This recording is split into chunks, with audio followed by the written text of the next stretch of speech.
Allora, buongiorno a tutti. Oggi andiamo a vedere uno dei modi per riparare un oggetto in terracotta. E specifichiamo in questo caso che non è un oggetto d'uso e quindi insomma anche per il valore artistico vale la pena ripararlo, poi ovviamente verrà decorato, quindi poi la riparazione, anche se poco visibile, non sarà più visibile completamente.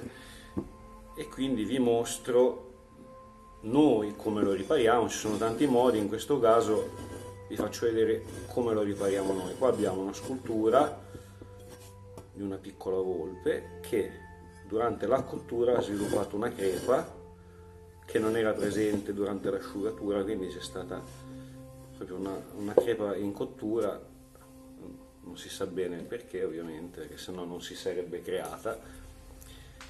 E allora come la andiamo a riparare? Abbiamo bisogno di alcune cose. Noi abbiamo della polvere di cotto, qua abbiamo della polvere di cotto, eccola, ho fatto un disastro, faccio vedere, polvere di cotto, molto fina.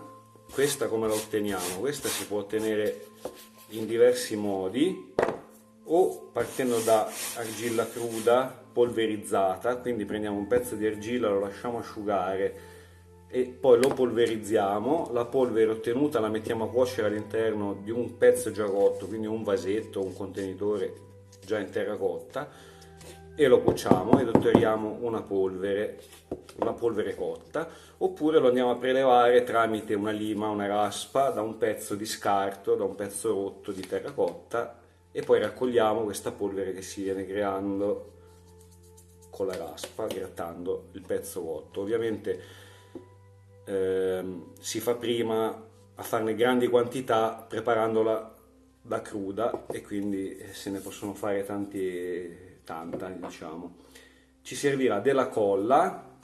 Molti usano il Vinavil, io preferisco usare la Mille Chiodi o simili, che sono più dense e sono più facilmente utilizzabili a mo' di stucco. La Mille Chiodi non sta sponsorizzando, la Pattex non sta sponsorizzando questo video. No, non ci sta sponsorizzando, però ne siamo assidui utilizzatori, bisogna dire, la verità è ottima. Quindi se ci volesse sponsorizzare? Se ci volesse sponsorizzare la Pattex si faccia avanti, noi siamo ben contenti. Allora cosa faccio?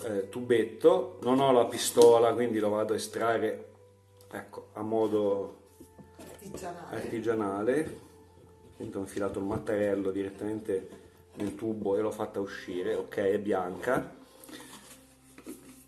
Poi ho una spatolina, io in questo caso utilizzo, aspettate, ecco qua, questa spatolina, è tipo un coltellino senza filo, flessibile. Poi insieme alla mia colla vado a prelevare un po' di polvere che vado a mischiare alla colla e creo, diciamo, il colore della colla. In realtà ne vendono già in versioni colorate, però mischiando la polvere di cotto si ottiene anche non solo la colorazione del cotto, ma anche una sorta di texture simile alla terracotta. esattamente, perché la polvere lascia proprio quella texture simile al cotto originale, ecco, quindi non è solo un colore, ma crea anche poi successivamente all'asciugatura quella texture di terracotta, che aiuta ovviamente a non far vedere la riparazione, o perlomeno a facilitare il camuffamento, il fatto di dover poi ritoccare e camuffare la riparazione, ecco. Allora io adesso ho ottenuto questa colla, questo impasto con un colore, vediamo da lontano, vediamo se riusciamo a mettere a fuoco, più o meno no, però ok, si vede, ha preso il colore del cotto. Vado a prendere la mia scultura da riparare, ok, semplicemente, magari non per tutti è una cosa semplice e istantanea, però in realtà è molto facile. Vado a riempire la mia crepa, anche un po' grossolanamente perché successivamente andiamo poi a fare le rifiniture, quindi cerco di riempire molto bene la crepa in modo che tutta la crepa venga riempita e non solo in modo superficiale. Qua vi faccio vedere, vedete qua abbiamo riempito la crepa. Ovviamente la colla, come quasi tutti i materiali, andrà un pochino a ritirare in asciugatura anche se c'è dentro la polvere di cotto, ok? Quindi abbiamo riempito tutta la crepa in modo un po', diciamo, grossolano. Ho usato una spatola, molto semplicemente, è facile, sinceramente è un lavoro abbastanza semplice. Poi con il dito andiamo a rifinire un pochino i bordi in modo che si uniformi con il resto della texture della scultura, in questo caso, e praticamente abbiamo finito. Cosa rimane da fare? Rimane da fare poi successivamente la colorazione di ritocco. Io in questo caso vado ad aggiungere, sempre col dito, semplicemente spolverando, sulla colla ancora umida, ho della polvere di cotto in mano, vado a ricoprire la superficie, provo a farvi vedere, si vede, sì, e col dito delicatamente la vado a fare aderire alla colla che è rimasta in superficie, in modo da andare ad uniformare il colore che poi successivamente in qualunque caso andrà corretto. Ecco, però ci portiamo già avanti con questo accorgimento.